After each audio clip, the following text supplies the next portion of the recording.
Stay passionate through the lows. Find strength in the chaos, no matter which way it goes. It's not easy being blue. Heartbreak comes in many ways, the hardest times, the darkest days, but all these things get washed away with us, with us. The highs might not come every day, but memories do, and memories stay. Enjoy that moment anyway with us, with us, with us.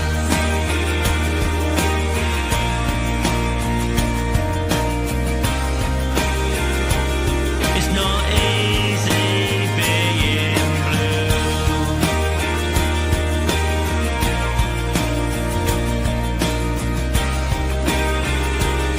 It's not easy being blue. Evening, everyone, and welcome back to the Monday/Wednesday assessment by The View from the Medway Fancast in partnership with the Gillingham FC Supporters Club and sponsored by Snodhurst Used Car Sales and Service Station. We obviously had a midweek game last night, so we are back again this evening to talk about said midweek game. And I am joined this evening by three fans that actually attended the game last night instead of our usual one or two, because we always like to include away fans. I am joined by Warren, usually positive. I am joined by Sarah and her 1,000 butterflies, and I am joined by Eddie. So, how are we, guys? Not bad. Good stuff. We have had quite a laugh before we came on this evening. Most of which isn't for other people's ears, but you know. And the dog's disappeared now. So is she there? There she is. Look, she's got her Jill's thing on as well. Oh. Gizmo. So anyway, I'm gonna go through each of you something different, because obviously the three of you, I watched it on telly, but the three of you went to the game. So Warren, I'll start with you, mate, and one takeaway, non-football related from last night. Yeah, I thought the funniest thing last night was one of our supporters getting questioned by the Gestapo at half-time about smashing a seat. And I think that it became a bit of an embarrassment, because it was a bit of a wide load. I don't know if Sarah would like to explain a little bit more. You're horrible, Warren. Yeah. So at half time, a steward comes up to me and says, your seat, was it broken before you arrived? I said, I'm sorry. He said, your seat's broken. Was it broken before you arrived? I was like, no idea. I've not actually sat on it. And he gave this accusing look of, are you sure? Another steward comes along and says, oh no, I think that's the one that was broken last week. And they're like, are you okay not to be sat down? Like I'm some little old lady. It was funny. I just couldn't help but laugh. And Sarah, apart from that, what was one takeaway from you last night? I know you didn't go to bed until 2 a.m, so I suppose dirty stuff out there. On the way up, I learnt that Mr. Jim Case is extremely ticklish, and he had a double tickle for myself and Logsy, and to the point that he was squirming. And Eddie's known Jim how many years, Eddie? More than 20. Yeah, and didn't know he was ticklish. Not like that, no. There we go. And Eddie, yourself? Well, I explained to Sarah that everyone, because my mum was from Chesterfield, that everywhere around there will call the complete stranger Duck in a nice way. And so I said to Sarah, you'll get called Duck by complete strangers. And she started keeping count. And in a short space of time, she'd been called Duck 10 times. So friendly. There we go.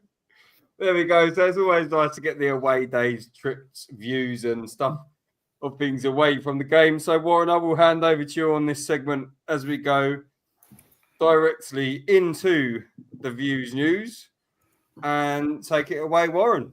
Right, so three views news to discuss this evening. I'm just going to change it around, Chris, because I want to do the Ainsworth impact last, if I can. Yep. Yep. So we go to the Aimer extinction. Now, what do we think has happened to him? So I'll go to you, Sarah, first. Why do you think he suddenly disappeared off the face of the earth? He has. I mean, for me, I think it's clearly that Gareth Ainsworth doesn't like him. So I imagine there's been some chats outside the dressing room on the training pitch that, you're out of contract. I'm not really going to be interested in you, so I won't waste my time. Don't waste your time. See you later. And he's off down Aldi's on a Saturday now. Well, at least it's German. Well, there you go. See, there's your link. No, I just think that there's some personality clash. There's some, he doesn't feature, maybe, who knows, in Gareth's 2-year plan. So, don't waste any time kind of thing. Yeah, I'll get that. So, Ed, I'll come to you next. Do you think Aimer deserves, if he's been bombed, right, do you think he deserves this sort of treatment? Well, we don't know exactly what's happened behind the scenes, do we? So we're only guessing. I mean, obviously, in one sense, I feel sorry for him because a lot of Gillingham fans have been using him as a lightning rod for criticism, wider criticism of the team, the effort, the organisation, or whatever. It's a bit like what happened with Rashford at Man U or Harry Maguire at Man U. Someone who's been there a long time, and they sort of become, if you're moaning about something, he ends up in the conversation regardless. Now, I personally wasn't that thrilled when he came back from Bristol Rovers. I thought he'd done his job at the Gills, and he's a solid player, but I thought his first spell, that's thank you and good night sort of thing. He's come back, and he's been playing in a struggling team, and it hasn't really worked out brilliantly. But on the other hand, lots of other players have let the team down or not been great either. Clearly, I don't think the manager thinks he's one for the future. I'd be surprised if he's at the club in come August. And we all wish him well and everything, and thank you very much. But I also think that our style of how we're defending is a little bit more, it's quicker, they're younger, they're faster, they're snappier into the challenges. And I just think that he's just gone down the road of these are the 4 or 5 players at the back I'm liking, and Aimer doesn't quite fit. So we don't know behind the scenes whether there's been a row or it's just football's brutal, and he's made a decision. So yeah, Chris, with Max, are you pleased to see him at the equation if we're not going to keep him in the squad for next season or give him a new contract? Well, I suppose it kind of feeds into the Ainsworth impact when we get to it. But for me, he's been a great servant for the club, so I think maybe deserves a little bit more to an extent. I would like to see him come back for the last game of the season against Port Vale, just to like a swan song game kind of thing, because he has made over 400 appearances. I'm not the biggest Max Aimer fan, but fair's fair when it's deserved, and he has been a good servant for the club. I think there's a lot to do with his attitude in certain aspects. I mean, I've heard things through the grapevine or been told rumours, and at the end of the day, they are only rumours, but attitude comes into play.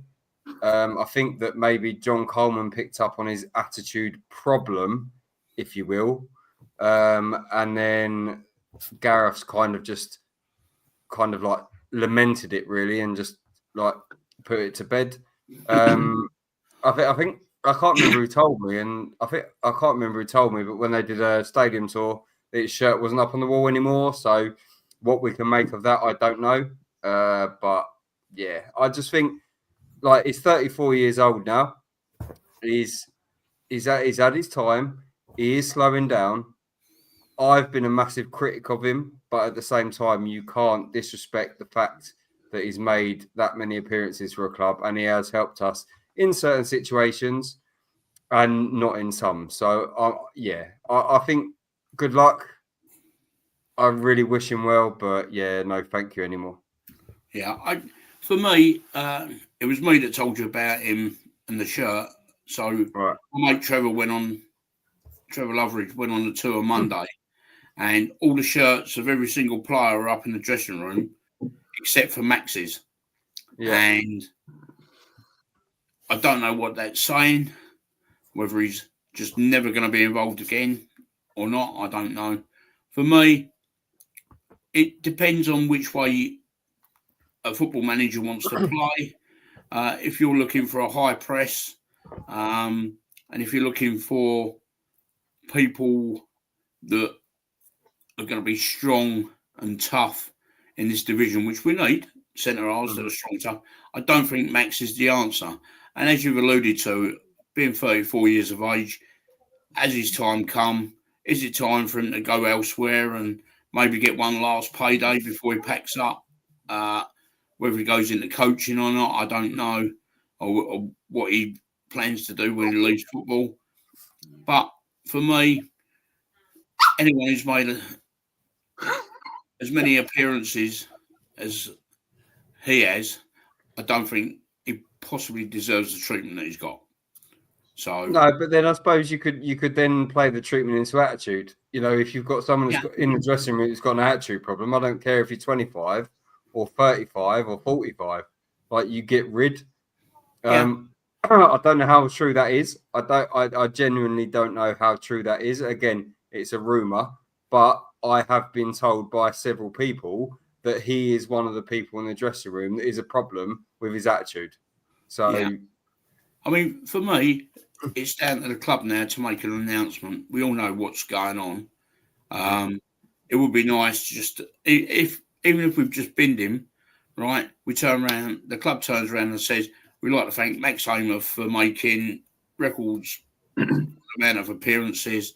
It'd be one of the all-time greats. He's always welcome back. Thank you very much. Goodbye." yeah, right? yeah, Rather possibly. than leave everybody in limbo as to what's happening and listen to rumour, counter rumour, and everything else. I'd just rather, if it's bad, just say it's bad. If it's because we don't fancy him anymore and he's not going to get a contract, then just say so. But I would just like to hear a bit from the club on that. So there we go. So but we'll move on. We could talk about Max all day. I don't think we could. But obviously, we've got plenty more in the show to get on with. So the Player of the Year announcement. This week it was announced that the Player of the Year shindig will be after the Swindon game. I'll come to you, Chris, because I know that you're going. Yeah. Well, I'm doing hospitality that day. Prawn Sandwich Brigade, as some of you may call it, and then the Player of the Year in the evening. Good gig, to be fair. Don't really think there is an outstanding player, in all fairness. So it's not exactly as if we're wiping the floor with people and we've got an outstanding player. But it's always nice for the fans to connect with the players. You know, speak to them at the bar. Sarah was there last year, wasn't you, Sarah? So I certainly was. Yeah, and I think it'd be a good day. It'll be a long day, but it would definitely be a good day, that one. Sarah, are you going this year? Yeah, I am. Yeah, I secured a table yesterday because various people, because obviously if you put your own tickets, then you could end up dotted around. So various people sort of said to me, "Are you organising a table?" I said, "Well, I can do." So when it was announced yesterday, I quickly got onto the club and sort of said, "Can I reserve a table, please?" sort of thing. So I have. It's quite late in the day. I mean, last season, they made the announcement of the date, I would say a good 6-7 weeks before the do itself. And it seems very late in the day to have done it. Yeah, it's only 2 weeks on Saturday. So it does, but there is a reason for that, I believe, because we've got such a big squad this season, I think that they were trying to work out who, like, family members or wives and girlfriends of the players before they then released it to general public. So I also think it was sponsors as well, because obviously we've got the light up boards now, so we've got a lot more sponsors. And I think, it kind of went out to what sponsors want in and how many and all that kind of thing first, which is, it's fair enough, because the Premiership at the end of the day, that's very much a closed doors corporate, sponsorship type of thing. You don't get, I don't think, correct me if I'm wrong, but you don't get your bog standard supporter at their Player of the Year awards. So, But as for Player of the Year, I personally think it'll be down between Mackenzie and Morris, if you want my opinion. Yeah.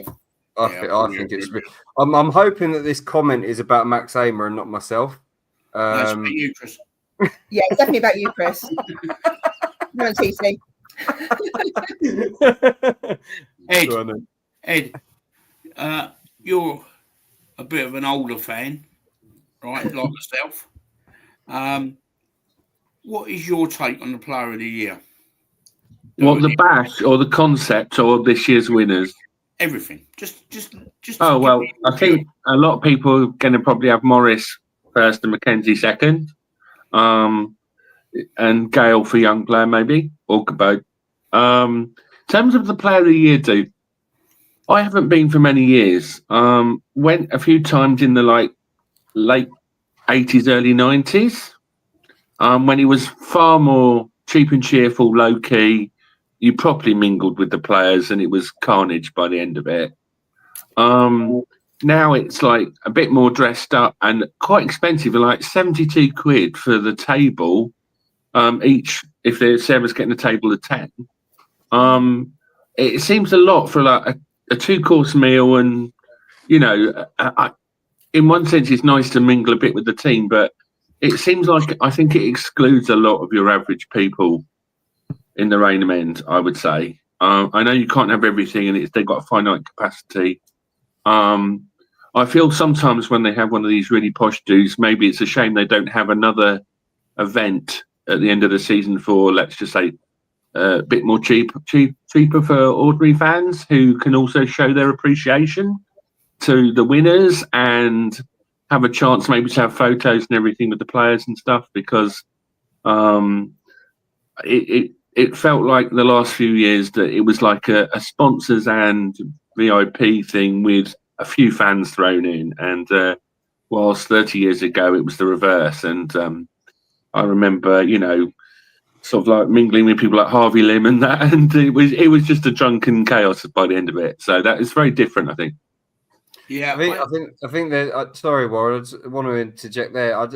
It's difficult these days, isn't it? Because you can please some people some of the time, but not all of the people all the time. So, unless we draw it out and have like 4 or 5 Player of the Year awards, some that are paid, some are not, it's always going to be a real crux for the club to actually get it right, because it's like the things like it was a mistake on Phil's part the other day with season ticket holders, and if you haven't renewed yet and all that kind of thing. But then I suppose it then comes down to as well, where you've got like the likes of Warren, who isn't a season ticket holder, that goes to pretty much every single game home and away, and he's going to miss out on that. So it's trying to find that middle ground to try and get that right, really. Sorry to interrupt. Yeah. So my take on the Player of the Year is, I'm like Ed. I used to go every year, years ago. It used to be messy. It used to be a good laugh. The players would interact, and then it started going a bit downhill under Pulis and a night at the Rainham Mark, when the players were there for about 15 minutes and didn't interact with any of the supporters. They stayed in the other bar. They came in, got their awards, and cleared off again. That was probably one of the worst ones. There was a lot more that was good since.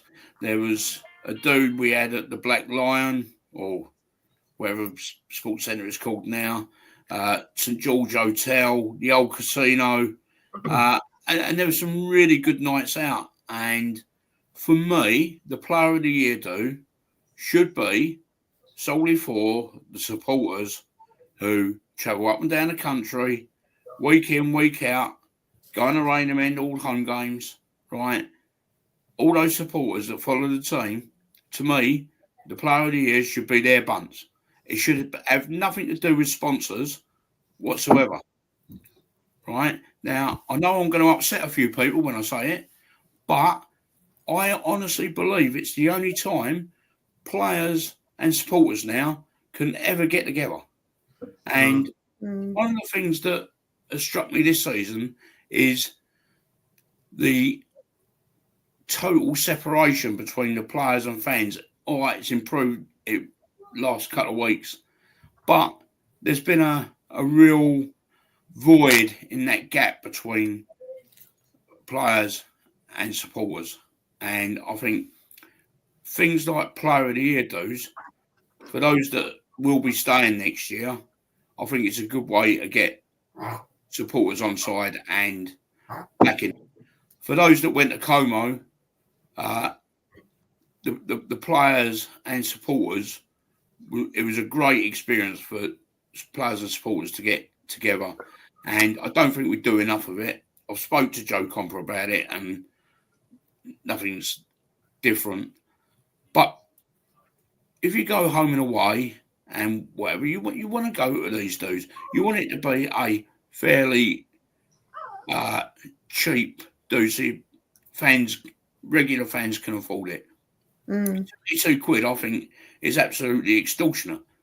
And I won't go, right, even if I've got a free ticket, because I don't think that the sponsors should be there. I want to be there with other fans. I want to be there with the players. I want to either celebrate whatever the scenario is with regards end of season. I just think that should be a players and supporters thing. But then you can also, Warren, your word that I didn't say on Monday, but I won't disappoint you. The caveat to that is the sponsors, a lot of them are Gillingham fans. A lot of them do go home and away. And a lot of them also pump a lot of money into the club. So, it's that middle ground, isn't it? Where do you find it? Yeah, but the sponsors, Chris, have a lot of access to players and speaking to players. And they have a lot of access speaking to the managers and the people behind the scenes at Gillingham Football Club. The supporters who spend their hard-earned cash, and to be honest, without the supporters, there is no football club. Yeah. Right? You can tell me that sponsors have put in X amount per year and whatever, but I've been doing it for 50 years, putting money into the football club. Without people like all of us putting money into the football club, there is no football club. So I think that there should be a specific event for players and supporters to get together in a nice, friendly, relaxed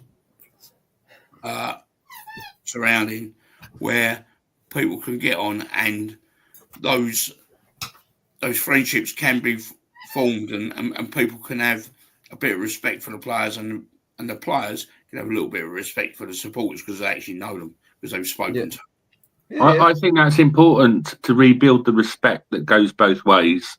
Yeah. And I think that in one sense, you've got to ask, what is a player of the year do for?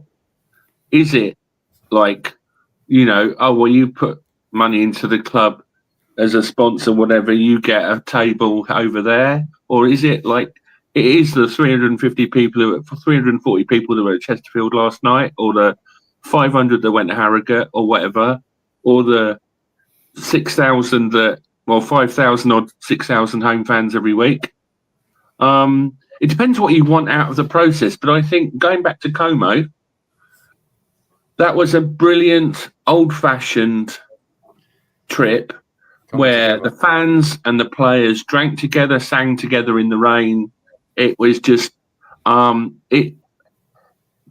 reconnected, and the club needed that after the previous era, should we say. And it was brilliant to see and brilliant to feel. And if, for example, you've met a player and seen them naturally and chatted for a bit, the next time they shank the ball out or make a mistake, you're more forgiving because you've met them. You know they're a decent person. They're trying their best or whatever. And we need to rebuild these links between the hardcore fans and the players so that the respect goes both ways. And so sometimes our fans are hypercritical. They might not be quite so hypercritical as well. And maybe the players will get to understand where we're coming from as well. Now, whether that's going to be solved by one player of the year, no, but that could be part of the process. But it depends, as you say, on what the club see it as. Is it an end of season jolly up for the people, as you say, who already have access on a fortnightly basis at Jill's with, they're in the piano bar or they're mingling with people behind the scenes in the Medway stand in the posh seats? Or should it be an opportunity for the riffraff and the sweary people like you and me from the Rainham end to also meet our heroes in a more relaxed setting where we can just like have a beer and a chat with them? So it depends what you want from the process, but I think the club is in dire need of rebuilding that, and I think we're starting to rebuild it, and it's really good signs. And I think under Ainsworth and his philosophy, I think that there's a good chance that will start to get rebuilt, because we used to have a fantastic link with the players. Say in the era, sort of the 95 to 05 era, right? The brilliant 10 years we had from the first season, get promoted under Pulis, all the way to the 5 years in the Championship. We were a gang.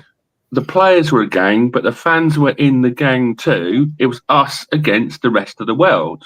And whether it was rocking up at Blackburn, who'd won the league not many years earlier, and we win 2-1, or beating West Ham 2-0 or 4-3 at Ipswich, or just rocking up in huge numbers, that was a precious period and a lucky period for the people who lived through it.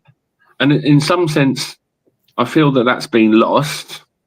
And we've got to do our best to try and recreate it. It will never be the same because that was just an extraordinary 10 years. But part of that, I think, comes with most successful sides. I mean, under Mad Dog 12-13, he was very good at tickling the tummies of the Jill support.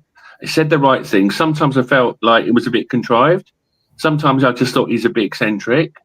But other times, like we were coming back from a couple of away games, and at one point the players used to go by train for the really long distance away games, and we met up with them, and he made everyone have a group photo on the way back, I think from Morecambe at Lancaster or somewhere, where we were changing trains, and it was like the whole squad and 50 drunk Gillingham fans all in with the same team lineup. That was awesome, and people still remember it 10 years later. Yeah. That sort of thing, true fans will talk about in 20 years' time. And I think that the club and the fans and the management need to understand that means so much to us. Mm-hmm. And I feel like I don't know how they can create that if we're not going by train as a team at the moment, but just in terms of we need more interaction. I think it's just healthy for the club. Yep. Thanks, Ed. And I knew that you'd probably be of the same ilk as myself, having gone through the years. For me, the Player of the Year became more of a sponsors event when Scally was in charge and he decided that he wanted to make money out of it. And that's all I can say, and it's carried on. Now he's gone. But we all have our opinions. I'm not saying that the sponsors couldn't go to a supporters do, where it's 20 quid a ticket, there's no fancy food and whatever. I'm not saying that sponsors couldn't go to that. They can. But I just think that sort of do is for everybody, not just the elite. And but I don't think it's for the elite, mate, because I'm going, so it's not exactly not an elite. Do you know what I mean? Like it's not as if like everyone's an elite. It's Chris, would you pay 72 quid for a ticket? Yeah, I would, because I love the football club, but there's others that love the football club that wouldn't. So it's part and parcel. I just see it personally that there's a lot of fans that go away or home and away every single week, and they'd love the opportunity. But 72 quid is a little bit steep for a lot of them when they're doing every game. I just think they could perhaps, board out the pitch, put a marquee up, you think how many people they can put, a couple of barbecues on kind of thing and charge, say, 20 quid a ticket. But then isn't this when it family days that we used to do family days, where it used to be on the pitch, we used to have like bouncy castles and stuff like that for kids. It's no good for me being a 60-year-old, Chris. We get arrested. Put your back out, mate. I know. I just think that the player of the year, my opinion, is that it should be a end of season thing for all those that go home and away, and those that want to go meet the players, have a drink, see who's won player of the year. It should be for them. There's plenty of places you could hold it, put a marquee up. You don't even have to put it on the pitch, right? There's plenty of places, green open spaces in Medway towns, and there's plenty of venues in the Medway towns that can hold quite a fair few. The kids casino being one of them, and I think we could do it. So I want to move on, okay, because we could do the subject to death and we could all agree to disagree. So I'm going to move on. The Ainsworth impact. So, Chris, I know you wasn't at the game last night, but I know you watched the game, and I know that you watched the game last weekend as well. Yep. And what do you define as being the major difference since Ainsworth's come in? Compared to Coleman? And Bonner. Right, okay. So the difference from Bonner to Coleman was day and night in a respect, because we actually ran around a bit more. But I feel that from Coleman to Ainsworth, we're actually not just running around a bit more. We've got a bit more conviction in what we're trying to do. We play on the front foot a little bit more, and we're not necessarily scared to try things.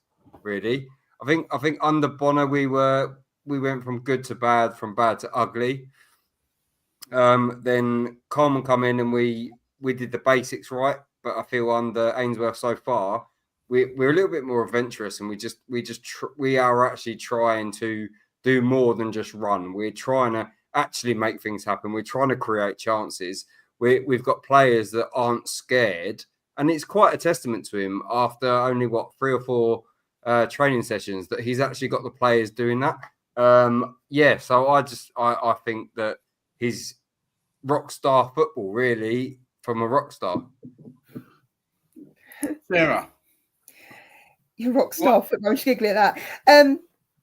I think he's a different voice in the dressing room. So, he's not the Bonner that was very much sort of throwing the team under the bus very publicly. He's not got a limited shelf life like Coleman. They know he's there to stay. And basically every day is like an interview, isn't it? Because they're playing for their places for next season. They need to impress, the manager. They can't rest on their laurels because there's only a few weeks left. And, they're literally 50-50 in or out, aren't they? So especially being out of contract, if they want to try and secure another contract, then, they've got to impress him. Yeah, I agree with what both of you have said so far. So go to you, Ed. What do you think is the biggest difference in playing style that Ainsworth has brought into the football club? Right, the contrast compared with 3 months ago is remarkable, really. So for an hour yesterday was the best I reckon we played collectively since maybe Notts County away when we won 1-0. A different style of play, but in terms of the whole team being utterly committed, which should be a given, but it really showed last night. We had a really high press. Were we 4-4-2 or whatever? But we had width, but also we chased the ball down. They were playing it around at the back, and our strikers and attacking midfield players were in their faces, chasing them down, harrying them, and forcing them into mistakes and turnovers, and we kept winning the ball back. Fantastic to see. Now we sort of ran out of steam a little bit after about 65 minutes of that, because it was pretty relentless, and B, Chesterfield flung all their bloody did a lot of new substitutions, and they're quite a handy team. and they got on top, and we were hanging on the last 20 minutes, and we could easily have lost that game. But for the first 65, the thing was not just the passion and the commitment and all that, but also there was structure to the outballs, and the players knew there was a pattern of play and also a pattern of where players were going to run and where the ball might go.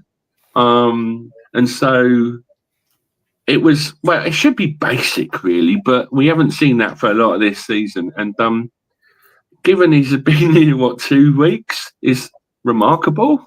I just wonder what he would do with a squad that he'd signed half the players and he'd had a full summer with. I mean, seriously, I'm shocked at how much we've improved in a short space of time. I'm delighted. Gutted we didn't beat Cole U, because people are going to say, we haven't won a game yet, it's all draws still. But the way we've played has been night and day compared with scrabbling around earlier in the season. And we make chances. We obviously still can't take them all. But I think the way Nevitt took his chance was indicative of the confidence that's coming back, because he took a touch and passed it into the net. He didn't panic. He didn't mess it up. He didn't try and whack it into next week. He passed it into the net. And given Chesterfield had to win this game to have a chance of maybe getting in the playoffs, it was a tough old game. And they have been good for 3 years as well, a solid, settled team under Cook. And so, they've got people like Will Grigg playing for them and all that sort of thing. And so, gutted we didn't win in one sense, but we would have stolen it in the second half, to be honest. But it was just a really good performance. And it wasn't, if you weren't there or you only watched it maybe on a dodgy fire stick and you thought, oh, it's a draw again. The people who were there, we were beaming, really. So it's an amazing change. Yeah. Well, for me, right. At least we ain't got to ask Eddie about his overview of the game itself anymore. Sorry, have I jumped the gun? Yeah, for me, the biggest thing about Ainsworth last night was at the end of the game when the players all came up, most of the supporters stayed to cut the players off the pitch last night, and we was very loud throughout the game. Never heard Chesterfield fans hardly singing, and I think Gillingham fans were really good last night. But that was good because the players were good. The players really tried, and they all put in a shift. They must have been absolutely shattered when they got in that dressing room after. Yeah. But for me, with the Ainsworth effect, it was at the end of the game, he came over and all he wanted was the supporters to clap the players. He didn't want anything to do with it. He was showing the fans and whatever. And I think there's a big difference in manager where maybe Bonner and Coleman wanted to be the voice. Ainsworth wants to be the voice, but he wants the players to be the team. And I think there's a big difference in that sometimes. The players take the plaudits when they do well. The boss takes the crap when it doesn't go so well. And I think Ainsworth will be that type of boss.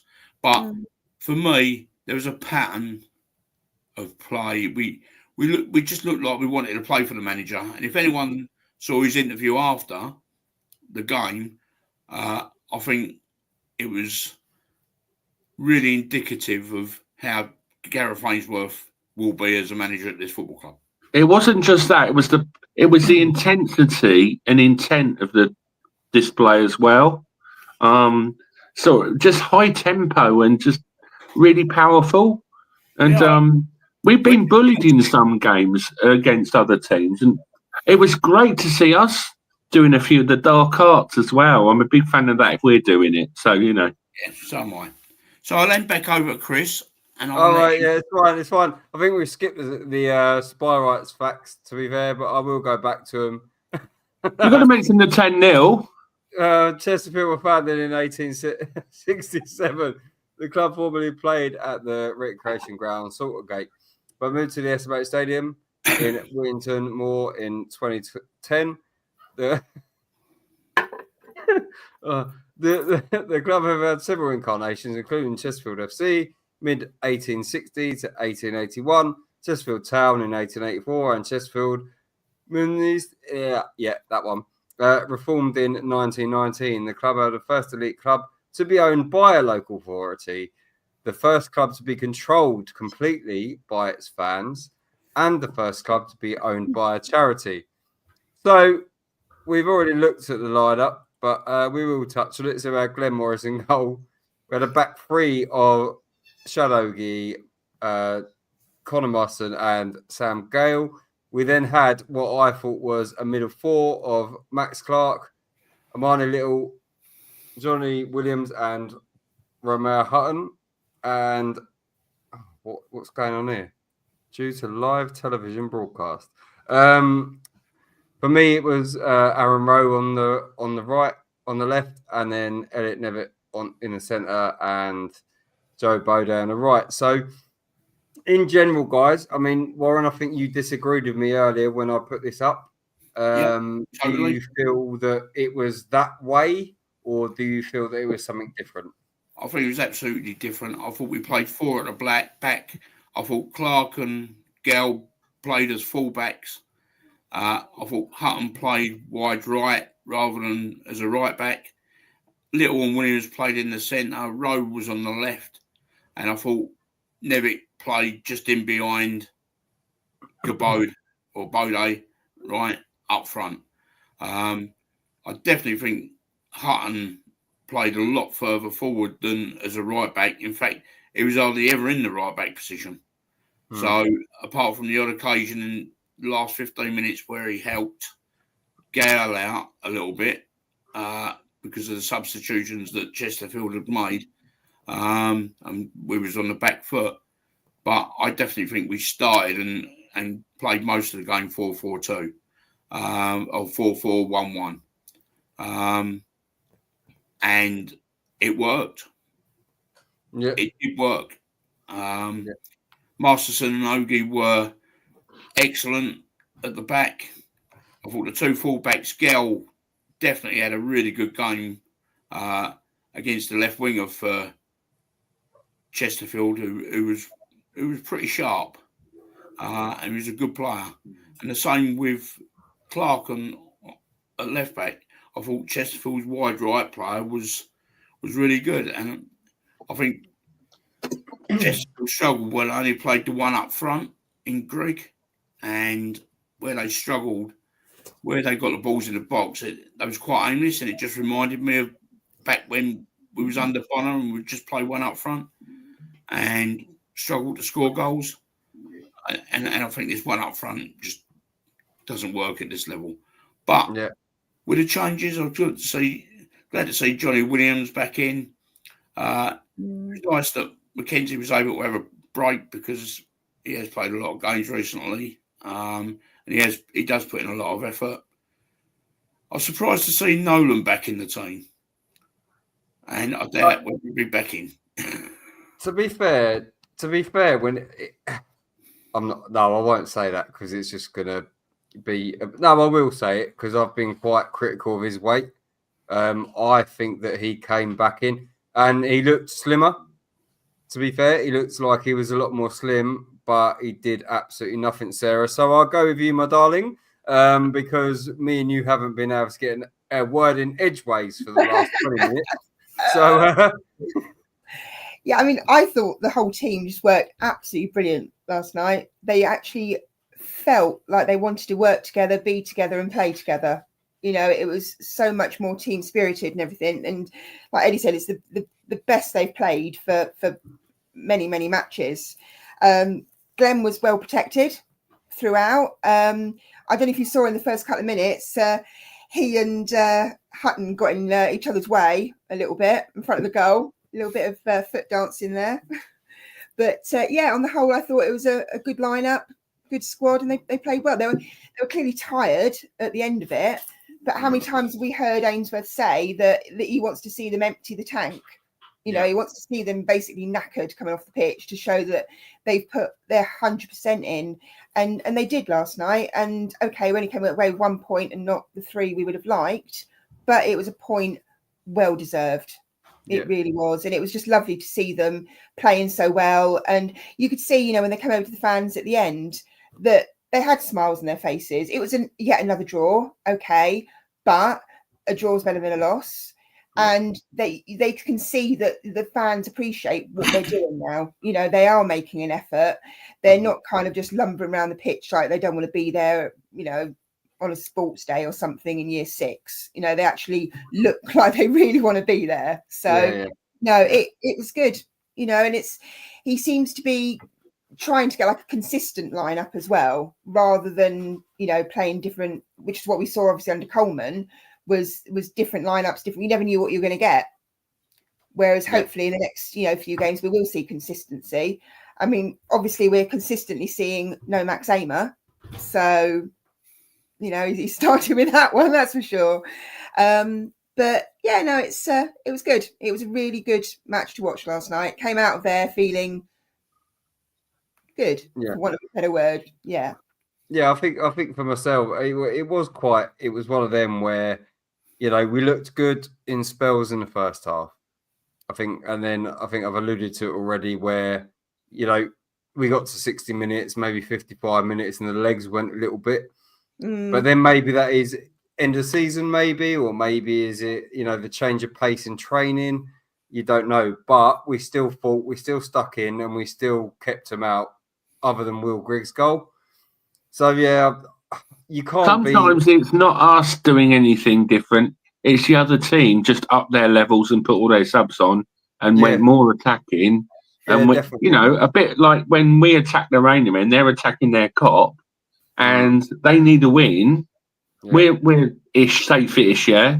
They need a win to keep their season alive, and they went for it.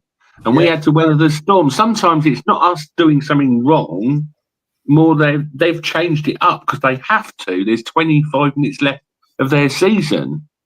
So sometimes I think people forget that the other team are trying to win too. And if we don't win, sometimes it's not the other team are trying to win too. So I like the fact we were sort of 4-4-2 with support for Nevitt though. And Bode had a good game running at them. And yeah, no, I like 4-4-2 just with support for there's not one striker on their own marooned. And we did have to handle their winger. Was he number 34? He was dangerous, and we did well to keep him out. So he had to be marshalled well. And obviously, I'm mates with some Chesterfield fans. We were chatting to them after the game, and they thought we were decent. You know, they didn't think they'd been robbed or anything. They thought, their season's over. See you next season. Yeah. No, I'm not necessarily saying that we were terrible and that the other team shouldn't attack and everything else, but I just feel that we lost legs within the last half an hour. We just definitely lost our legs, and I think that the changes that were made on I think it was like 64th minute, something around that time. I think their changes were better than ours because they were more attacking changes. I think that. And I'm not poo-pooing the squad. I'm not saying that we were terrible. I just feel that when we've gone from being on the front foot to an extent to then not necessarily being as good after the 60th minute, that maybe legs are tired. Like look at Joe Bode. He's 19 years old and he played a lot of that game. And we will get onto it in a minute where a certain individual was shouting at Joe Bode. But I just feel that we're getting to that stage of the season for us where we've gone through so many managers. There's been so many different tactical changes. There's been so many different fitness regimes that we're trying to now find our feet under a different manager. I don't feel that he's got the best out of them as yet, but I do feel that once he's made his own signings and he's keeping the players that he wants to keep rather than assessing players that he hasn't, then we will become a hell of a lot stronger. So, it's only been 2 weeks, Chris. What could you do with that team? No, but that's what I mean, though. That's what I mean. I mean, you know, we can't judge him yet at all. But you know, when he's got his own squad, then we will be able to judge. At the moment, he's trying to get blood out of a stone, really, in a respect of he's basically got another manager's players. Or 2 or 3 managers, other players. He needs to actually get his own team nailed down next season And to be fair, the last 4 games, yeah, everyone's like, oh, it's been 4 draws. But to be fair, It's 4 he's had points. 2 or 3 training sessions. What's he meant to do in that time with the squad? I would say he's done a very good job turd polishing, if that's what you're alluding to. Seriously, at half time, we were chatting to other Gills fans, and we're going, look, we're seeing not just green shoots of, recovery, but something, this is looking like this is the direction of travel, seriously. And this is after 2 weeks. If he can do that in 2 weeks with the shower of, what he inherited, you just feel like, wow, he's getting blood out of some of the players I'd given up on. Yeah, we'll get to that with the player of the match in a minute, but he's getting performances out of players. I thought, they're done. Yeah. Whether it's Williams or whoever, he's getting performances out of them, and Nevitt has grown into looking more like how I thought he would look. And I think you're being a bit harsh on him. I really do. As I say, Nevitt was definitely a threat in front of the goal yesterday, and was showing his, a better class of player again. Chris, I'd just like to take you back to the graphic. If you look at the accurate passes there, right, 512 for Chesterfield, 130. It looks like we got absolutely hammered, but 300 of those passes for Chesterfield were in their own half. Yeah, but I don't remember saying that I was poo-pooing everything that he's doing. What I'm saying is that considering he's inherited a team that are absolutely terrible, he's done quite a good job. That was kind of more where I was going with it, but maybe I didn't make that obviously abundantly clear. But considering what he inherited, and everyone says, oh yeah, he's only got 4 draws, then what's he supposed to do when his hands are essentially tied behind his back until the end of the season? He has done a very good job in only having 3 training sessions. I don't think I was alluding to he's doing a terrible job. It was more a case of none of them are his players. Therefore, when it gets to the summer, what could we see with a team that is actually Gareth Ainsworth's team? And after Monday's assessment and looking through the accounts, what leeway is he going to have in the transfer? Well, we'll see, because he didn't really have much leeway at Wickham, so maybe he'll do a surprising job for us as well. So anyway, guys, we will go to man of the match, and I've gone for Sam Gale, Sarah's gone for team effort, Warren's gone for Aaron Rowe, and Eddie's gone for Aaron Rowe. So I will start with you, Sarah, and your team effort. Yeah, I just couldn't pinpoint, because Eddie and I talked about this last night, and I said, who was your player of the match? And it was like, I don't know. And I said, I literally cannot single out one player because of how well the team played last night as a team. It really was, for me, it was a team effort, and I just couldn't single out anybody in particular. Fair. And I will go with you, Eddie. Well, in one sense, I felt that too, but at a push, I said Rowe for 2 reasons. One, he had the best game he's had in a Gill shirt by miles ever. And he hasn't played many, and I've been completely and utterly underwhelmed by him most of the season, right? And I was a bit surprised how well he played.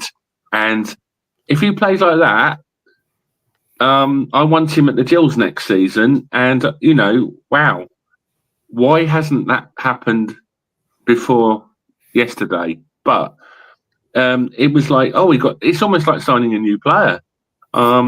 And he was so lively and direct and in their face and caused them havoc. So, in one sense, it's harsh on any player because they all did their part. Some of them ran, but I just thought for someone who's been unheralded and a bit ignored and injured and whatever else, I thought that's why I picked him, partly because of the contrast in what he's not done previously. Warren, yourself? Yeah, so with Aaron yesterday, I know everyone's looking at us gassing out after 60, 65 minutes, but all the while he was on the pitch, I thought we were doing a brilliant job. When he came off and we lost his enthusiasm, his work rate, and his ability to get the ball out, bring the ball out of defence, I think that's when we suffered. Mhm. The goal he had a major part in Levitt's goal, and a lot of the good things that we did last night came through Aaron Rowe. So he just about shaded it from Sam Gale and Shad Ogie for me. And I just think that he deserved man of the match because, as I say, he hasn't played 90 minutes or he hadn't started in the team since Boxing Day, I think. So to come in for a game like that, put in the effort that he did and show the quality that he's undoubtedly got, I just hope that the Ainsworth effect, as we were talking about, has come in and we're going to see a new player. I just hope he can stay injury free. Yeah. I think that's been most of his problem this season, isn't it? The injuries and not being team picked problem. not being picked for various reasons. I don't know, but maybe one of them players that had an attitude again, but now hasn't. But yeah, I went for Sam purely because he was absolutely bossing. Whoever was down that right side last night, he just kept coming across. He was bossing it. There was a situation of, I think Joe Bode wasn't doing his job properly, and he's literally gone running up to him, like trying to get him to like G him up, like true captain type material at such a young age. And every kick that boy takes, every tackle that boy makes, he's trying to G himself up and he's trying to be there. He loves this football club. He wants to be at this football club. And for such a young lad, I just find it absolutely amazing. So, yeah, Sam, for me, he was brilliant last night. Absolutely 100% my man of the match. I understand the Aaron Rowe because he was very good. But, yeah, for me, it was Sam. He was just absolutely everywhere. And, again, trying to make them runs forward as well to try and make things happen like once or twice. So, yep, that's Sam for me. But have a quick look ahead to Saturday. And we are obviously playing MK Dons at home. They've been on an absolutely terrible run of late. Team that, for me, Warren, were probably like one of the favourites in early December to go up. So yeah, I had them I'm not down to sure win the what league. quite happened there. Yeah, I had them down to win the league, to be honest. And that was before Scott Lindsay took over and then disappeared again. I just think they're a club like us that have totally underachieved this year. I don't know whether that's because of the way they've tried to play with this tip-tappy-toe passing that Bonner wanted to play, and obviously Lindsay and the manager before him wanted to play. I just wonder if teams now have sussed out that game, and if you high press it doesn't allow you to get out your own half. And that was a bit like last night. We high pressed and Chesterfield could hardly get out their own half. They had plenty of possession, yeah, but what did they actually do with it? Absolutely nothing. And I think teams like MK and Chesterfield and a lot of the other teams that play this tip-tap-toe Pep Guardiola football in League Two are now starting to struggle. Unless you've got the best 18 players in your squad who can actually pass the ball around, then I'm afraid it don't work. Yeah. So what are your hopes and aspirations for Saturday? Being as we've now got a record sixth draw. What would you hope for us at Priestfield on Saturday? And don't say lose 2-0. We're going to lose 2-0.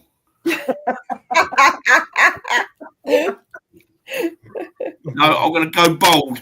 I'm going to go with my little side tag, being positive, and I'm going to say we're going to win 3-0 Saturday. 3-0. Bloody hell! You heard it here first, ladies and gentlemen. Warren's being positive for a change.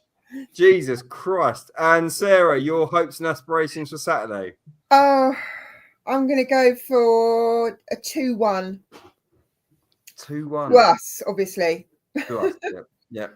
Yeah. Well, I'm hoping for Warren's. I'm liking that. 3-0. Yeah. Yeah. It would be nice, wouldn't it? Could you imagine the scenes? It'd be absolutely amazing if we won 3-0.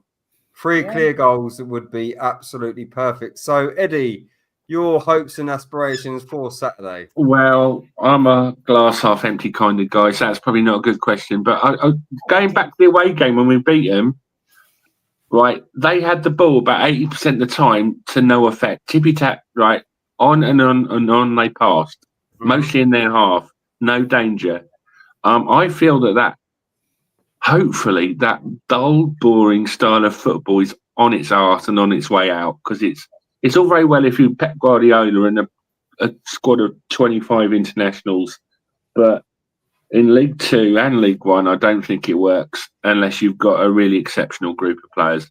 And even then, I don't think fans find it very entertaining. And I really hope that the high press and teams playing with tempo and like desire and passion and stuff makes a comeback from this like bloodless football, almost of taking all the excitement out, because it is boring to watch as a neutral, and it's boring to watch if your team's playing it and failing at it.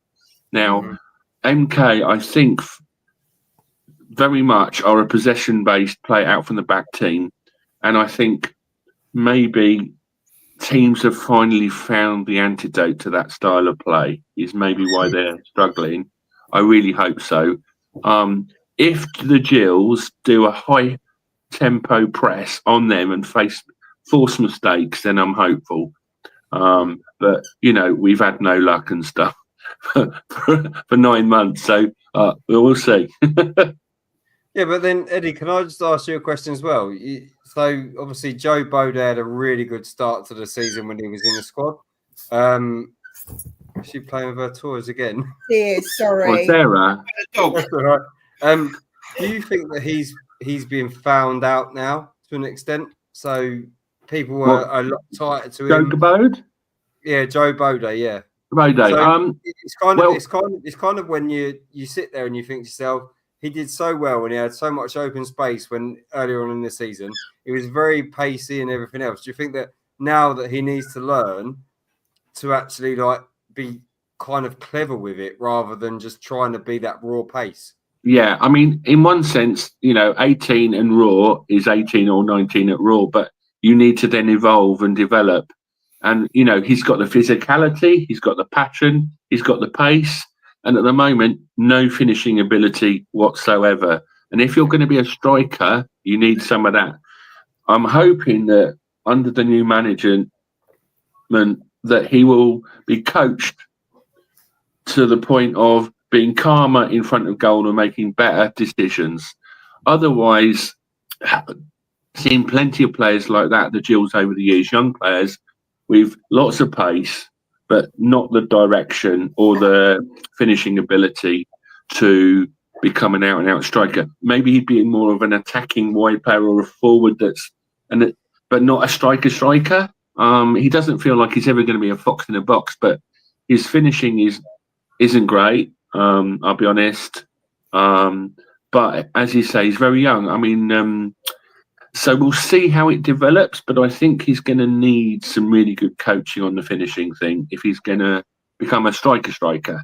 But I love his effort, obviously, and his physicality. And because we've had so little pace or physicality in the team, he's played despite not scoring any goals, really. And fair play to his effort and all that. But if he's going to have a long career in the game, he's going to have to learn how to score from 6 yards in a penalty scramble and in a penalty box scramble, and he's going to have to learn how to finish a one-on-one, and he's going to have to learn when not to take a touch and just to hit it quickly. So we'll see. Yeah, I think I'm the same in that respect, and I think like I'm not having a go at him at all, but I think that at times we can be quite blinded by the fact that he's one of our own. I think that at times he needs to just stop, as Warren's previously said on previous shows, stop running down alleys that have been closed for years and actually conserve his energy for things that actually do matter at times. But I love Joe. Don't get me wrong. I think In his favour, though, just to say, Charlie Kelman at the Gills was a disaster and looked like he was never going to make it as a striker, and he's now banged 20 goals in Orient. So some players do develop later. Yeah. Whether it's a confidence thing or good coaching or whatever. So I'm not saying never, but for him to make the next step forward in his career, he's going to have to start looking more calmer up front when he's making his shot decision. Yeah. So, do we have anything else on the look ahead, Warren and Sarah? No, I'm Off good. you, mate. Warren. Right, so we will. That makes a change from you, Warren.